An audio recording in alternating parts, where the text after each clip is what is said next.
ছাত্রদল সখীপুর থানা শাখার পক্ষ থেকে আবারও শুভেচ্ছা জানাচ্ছি। সংগ্রামী মুক্তিকামী জনতা, আমরা বারবার বলেছিলাম ইনশাআল্লাহ স্বৈরাচারের কবর বাংলাদেশেই রচিত হবে এবং নতুন সূর্য উদিত হবে। কি সূর্য উঠেছে আজকে, বিজয় হয়েছে। আমার নেত্রী দেশনেত্রী বেগম খালেদা জিয়া ৭৩ বছর বয়সে কারাভোগ করেছে, তারপরেও নেতা কর্মীদেরকে ছেড়ে দেশ ছেড়ে পালায় নাই। কে পালিয়েছে? কে পালিয়েছে? ইতিহাস তাই বলে, কোন স্বৈরাচারের পতন যখন হয়, স্বৈরাচার এবং তার দোসররা সেই ভূখণ্ডে আর থাকতে পারে না।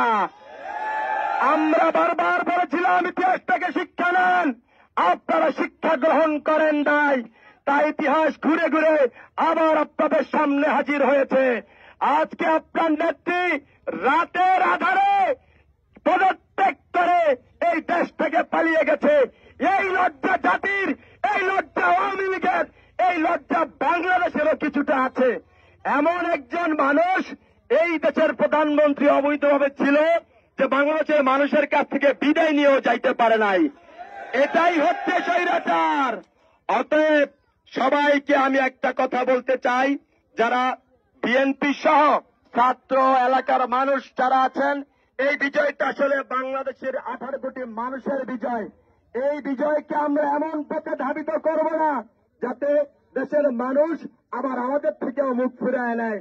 দেশের মানুষ অনেক প্রত্যাশা, অনেক আশা করে এই জীবনের মায়া ত্যাগ করে এই জালিম হাসিনাকে রাতের অন্ধকারে দেশ থেকে পালিয়ে যেতে বাধ্য করা হয়েছে।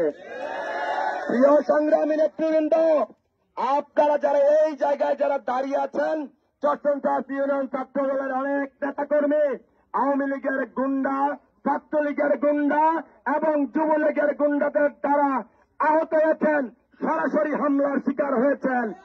এই বুকের পুঞ্জীভূত ক্ষোভ আমাদের কিন্তু মুছে যায় নাই, কিন্তু আমরা সহ অবস্থান থেকে রাজনীতি করতে চাই। তার মানে এটা না আমরা ভুলে গেছি।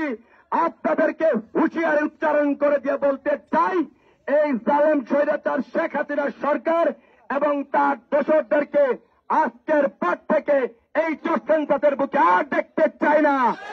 এটা আমরা কাকে হামলা করতে চাই না, আমরা কোন মামলা দিতে চাই না। এই চোরসেন্সাসের সাধারণ মানুষকে সাক্ষী রেখে আপনাদেরকে হুঁশিয়ার করে সময় দিয়ে দিলাম। আজকের সূর্য ডোবার আগে, আগামীকাল সূর্য উদিত হওয়ার আগে যেন আপনাদেরকে, যারা আমাদের ছোট ভাইদেরকে ছাত্রদল করার অপরাধে বিনা কারণে শারীরিকভাবে লাঞ্ছিত করেছেন, তাদের চেহারা দেখতে চাই না। যদি তাদেরকে পাওয়া যায়, যদি কেউ শারীরিকভাবে লাঞ্ছনের শিকার হন, তার দায়ভার সখীপুর থানা ছাত্রদল বহন করবে না। সংগ্রামী উপস্থিতি, আপনারা ধৈর্য সহকারে আরো কয়েকটা দিন অপেক্ষা করবেন। আমাদের প্রিয় নেতা জনাব আলহাজ শফিকুর রহমান কিরণ সাহেব আগামী শুক্রবার বালার বাজারের বাসস্থানে আসবেন ইনশাআল্লাহ। আমরা তাকে স্বাগত জানাতে হাজার লক্ষ জনতা ফেরিঘাট থেকে তাকে স্বাগত জানিয়ে নিয়ে আসব।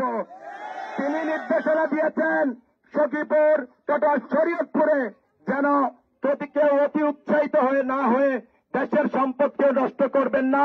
রাষ্ট্রীয় সম্পদ সারা দেশের মানুষের সম্পদ, এই সম্পদে কেউ হামলা করবেন না, কারো বাড়ি ঘরে কেউ হামলা করবেন না, কেউ কাউকে শারীরিকভাবে আঘাত করবেন না। আমরা শান্তির দল, আমাদের দেশনেত্রী বেগম খালেদা জিয়া শান্তিতে বিশ্বাস করে। এই পর্যন্ত চোরসেন্সাসে কেউ বলতে পারবে না আজ পর্যন্ত কোন ছাত্রলীগ, যুবলীগ, আওয়ামী লীগের গায়ে ধাক্কা কেউ দিয়েছে।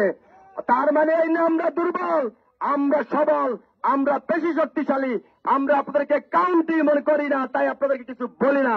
আপনারা চলে যান, এই দেশে আপনাদেরকে দেখতে চাই না। প্রিয় নেতৃবৃন্দ, শফিকুর রহমান কিরণ সাহেব আগামী শুক্রবার দিনে আসবেন। তার নির্দেশনা না পাওয়া পর্যন্ত আমরা সবাই সহ অবস্থান করব। আগের মতোই সুন্দর করে এই দেশ পরিচালনা হবে। আর যারা আমাদের অন্য ধর্মের যে ধর্মাবলম্বী ভাইরা আছেন, তাদেরকে সবাই প্রোটেকশন দিবেন। কোন ছাত্রলীগ এই দেশে অরাজকতা সৃষ্টির জন্য হিন্দু ধর্মের ভাইদের বোনদের উপর হামলা করতেছে বিভিন্ন জায়গায়। ছাত্রদলের দায়িত্ব হচ্ছে হিন্দু ভাইদেরকে প্রোটেকশন করা, কোন হিন্দু ভাই যারা আছে তাদেরকে যেন কেউ হামলা করে কোন প্রকার এই দুর্নাম ছাত্র দল এবং বাংলা ছাত্রদের বুকের উপর দিতে না পারে সেটা খেয়াল রাখবেন। হিন্দু ধর্ম থেকে শুরু করে সমস্ত ধর্মাবলম্বী যারা আছেন তারা আমাদের ভাই, আমরা বাঙালি, এটাই আমাদের বড় পরিচয়। সবাই ভালো থাকবেন, সুস্থ থাকবেন, এই বলে আমি আমার বক্তব্য শেষ করছি।